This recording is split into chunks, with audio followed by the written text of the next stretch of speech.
Hello! Bienvenue dans une nouvelle vidéo avec Phil et Dia.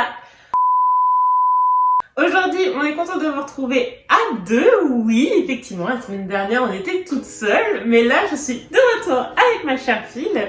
Et aujourd'hui, on fait une vidéo un peu spéciale où on va parler d'astronomie et plus précisément de la pleine lune et de ses effets. De nombreux mythes et de légendes sont associés à la pleine lune. La science a prouvé qu'il existe des bienfaits qui sont fondés et d'autres bienfaits qui ne sont pas fondés. Donc aujourd'hui, on va démêler le vrai du faux ensemble. Donc la pleine lune, qu'est-ce que c'est? La pleine lune, c'est une phase lunaire qui se produit tous les 29 jours environ.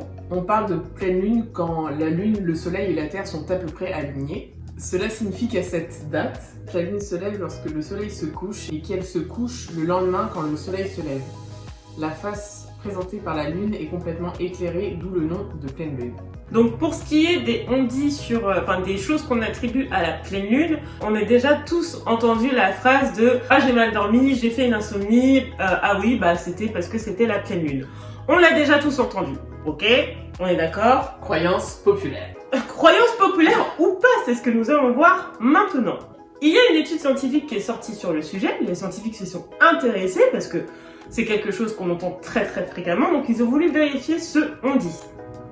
Je vais lire. En ce qui concerne l'impact de la pleine lune sur le sommeil, il s'avère que celle-ci aurait un réel impact. C'est vrai. Et oui, mesdames et messieurs. Et c'est vrai, malheureusement, mais non. À toutes ces sorcières qui nous parlent, putain, c'est la pleine lune. Ta gueule. Ah, j'avais raison, tu vois, les scientifiques l'ont dit. Ah non, mais c'est bien vérifié et c'est une étude qui a été publiée du coup en 2013 dans la revue Current Biology, toujours mon accent de pétasse en anglais, montre que le rythme lunaire a une incidence sur le sommeil. Donc le chercheur Christian Kajoshen et son équipe ont analysé l'activité électrique du cerveau, les phases et la qualité du sommeil, ainsi que la sécrétion de mélatonine, l'hormone du sommeil. Pour éviter tous les biais, donc il y a des choses qui peuvent impacter la véracité de l'étude, les volontaires n'ont pas été informés que l'étude portait justement sur ces phases de sommeil. Et le résultat a été qu'autour de la pleine lune, entre 0 à 4 jours avant ou après la pleine lune, il est observé qu'il y a une augmentation, un temps d'endormissement en plus de 5 minutes et une réduction de la durée totale du sommeil, du coup, de 20 minutes et une diminution de 30% du temps de sommeil profond. Donc c'est le sommeil qui est le sommeil réparateur, donc qui vous permet de récupérer d'une activité physique ou une activité mentale intense. Et cette recherche a conclu que du coup, les changements étaient associés à une diminution de la qualité du sommeil et à une baisse du niveau de mélatonine. Donc grosso modo, 0 à 4 jours avant ou après la pleine lune, en fait il y a une baisse, on sécrète moins d'hormones de mélatonine, ce qui fait que du coup ça baisse non seulement la durée mais aussi la qualité de notre sommeil. Effectivement, lors de pleine lune, on dort moins. Exactement, moi je suis impactée, j'en ai marre. Moi aussi, c'est pas grave. Mais en plus, vraiment, je regarde pas le calendrier lunaire parce que j'ai peur que ça m'influence. Mais dès que je dors mal, parce que je suis quelqu'un qui dort quand même globalement très bien. Je n'ai pas de problème Je avec n'ai le pas sommeil. du tout de soucis. À la mélatonine, ça y va. Il y en a plein. Et en fait, à chaque fois que je dors pas bien, du coup, moi je me réveille super tôt le matin, donc j'ai l'occasion d'apercevoir la lune depuis chez moi. Et du coup, quand je regarde, je vois, c'est la pleine lune, ou ça va bientôt être la pleine lune, ou c'est tout juste la pleine lune qui est passée. C'est un truc de ouf. Ouais. Autre croyance populaire qu'on peut avoir par rapport à la pleine lune, ça va être celle du cycle menstruel, qui dure 28 jours en moyenne. Pourtant, aucune corrélation n'a été démontrée entre les phases lunaires et les menstruations. En 1980, une étude parue dans l'American Journal of Obstetrics and Gynecology établissait un lien possible entre ces deux éléments. Le texte ne démontre pas une synchronisation des menstruations avec les phases de la Lune, il prétend cependant qu'il existerait une tendance observable selon laquelle les femmes auraient davantage leurs règles entre le premier et le dernier quartier de Lune. Sur 68 enquêtés, 47 ont eu leur menstruation à ce moment. C'est quand même pas mal. Cette méthodologie qui s'appuie sur un faible nombre de participantes semble contestable. L'étude regroupait au total 312 participantes.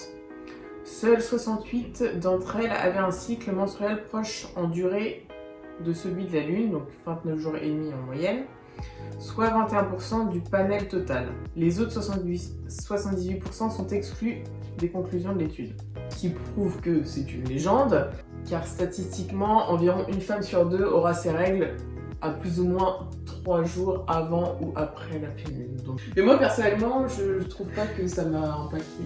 Ah si, moi j'ai toujours eu l'impression que, ouais, en général, pour savoir à peu près de quand est-ce que mes règles vont commencer, j'ai une application, mais je regarde aussi si c'est aligné par rapport à la pleine lune. Mais après, effectivement, vu que le cycle de la lune et le cycle des cycles menstruels est proche, 28 et 29, forcément, il y a un moment donné où ça se suit, quoi. Ça se suit. Ouais. Et puis, toutes les meufs du monde n'ont pas leur règle en même temps. En plus. Par contre, il y a un truc qui est vrai, c'est que il y a toujours une femelle. Oui, je sais. Si vous êtes plusieurs femmes à vivre sous le même toit ou en internat, ou même un groupe de copines qui se voient très très régulièrement, il se peut que, voilà, toi tu t'appelles ça comment? On s'aligne. La femme alpha. La femme alpha, ouais. Que la femme alpha influe en fait inconsciemment les menstruations des autres femmes qui sont présentes, donc ça va finir par se caler. Genre toi t'auras tes règles en même temps. C'est bizarre quand même comme phénomène. Ouais, c'est hyper chelou. On va se renseigner. Affaire à suivre. Troisième et dernier fait populaire par rapport à la Lune, la Lune ferait pousser, se couper les cheveux pendant la pleine Lune ferait pousser les cheveux plus vite. Vrai? Faux? Écoutez, les coiffeurs s'accordent à dire que c'est vrai. La pleine Lune aide effectivement à faire pousser les cheveux en les tonifiant, ce qui favorise leur repousse. Mais il n'est pas nécessaire de les couper le soir même où elle apparaît, car en le faisant une semaine avant, vous aurez les mêmes effets. La Lune est en période croissante, donc ce qui permet à la sève de monter dans les plantes, parce que du coup, les cheveux c'est de la kératine, et ça a été aussi prouvé scientifiquement que la Lune avait aussi un impact sur la pousse des plantes, par exemple. Parce qu'il y a de la sève, ça fait monter la sève, etc. C'est le même phénomène que, par exemple, la montée, les marées. Donc la Lune est alors en période croissante, donc ça permet à la sève de monter dans les plantes, donc également d'irriguer nos cheveux de la pointe à la racine, permettant une pousse plus forte et rapide. Donc voilà, c'est vrai. Après, vous attendez pas non plus à voir les cheveux de réponse. Non, c'est voilà, c'est juste qu'ils sont. C'est un facteur en plus, quoi. Si vous voulez vous donner un coup de pouce. Voilà, c'est ça. Ça tonifie les cheveux et je pense que c'est surtout qu'ils paraissent du coup plus forts et plus épais, donc on a l'impression qu'ils sont plus longs. Pour finir cette vidéo, on va parler d'ésotérisme parce que vous nous connaissez, on aime ça sur cette chaîne et on sait que voilà. La pleine lune favorise pas mal de choses dans le monde de l'ésotérisme et là on va vous donner du coup 3 petits rituels à faire lors des soirs de pleine lune pour attirer les bonnes énergies vers vous. Premier rituel, donc ça s'appelle le rituel des petits papiers. Durant la pleine lune, du coup les émotions sont décuplées et une bonne chose à faire pendant cette période est de prendre le temps d'exprimer tout ce que nous ressentons, donc principalement les ressentiments négatifs, on va dire, sans retenue. Vous écrivez ça sur un papier. Donc une fois que vous avez écrit toutes ces questions, tous vos ressentiments, tout votre mal-être, tout ce qui pèse sur vous, vous les brûlez et en fait pendant que vous le brûlez, vous pouvez dire une phrase du genre je me libère de ces sentiments. On a une amie à nous qui l'avait déjà fait par rapport à une rupture et ça l'avait vraiment aidé à aller de l'avant. En fait, vous coupez un lien, ça sert à ça en fait, ça sert à couper un lien quel qu'il soit avec un sentiment, une situation, une personne et c'est très libérateur. Donc on vous conseille de faire ce rituel pendant la pleine lune parce que du coup les effets en seront décuplés, c'est plus propice à ce que ça fonctionne. Donc là on va vous parler d'un rituel plus pour nettoyer votre énergie avec de la sauge. C'est un puissant rituel de purification qui aide à libérer les énergies négatives et toxiques. La pleine lune est un moment particulièrement puissant pour ce rituel après avoir brûlé vos papiers, nettoyer vos espaces grâce à la fumée de la sauge. Donc, comme je viens de dire brièvement, pour effectuer le rituel, donc vous brûlez le morceau de sauge. Donc après, c'est bien d'avoir une petite coupelle en dessous pour éviter de salir. Ouais, et puis de brûler s'il y a des petits bouts de... Oui.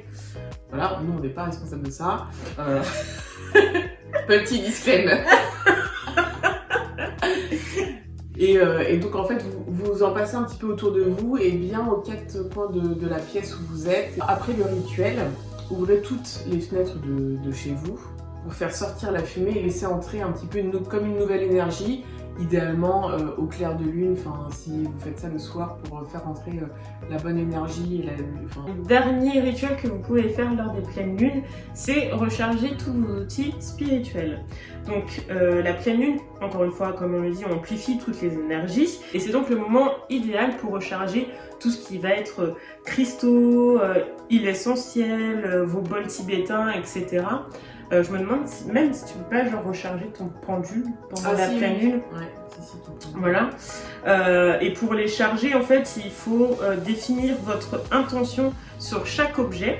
Vous les placez près de la fenêtre par laquelle la lune est visible et vous devez vous assurer de récupérer tous les objets le matin car certains cristaux peuvent réagir et changer avec la lumière du soleil. On espère que cette vidéo t'aura plu, que ça t'aura pu t'apprendre quelque chose ou t'aider si tu es très ésotérique à faire ces petits rituels pendant la pleine lune. Nous, on se retrouve chaque dimanche à 17h30 pour une nouvelle vidéo. N'hésite pas à t'abonner à la chaîne, ça nous aide énormément.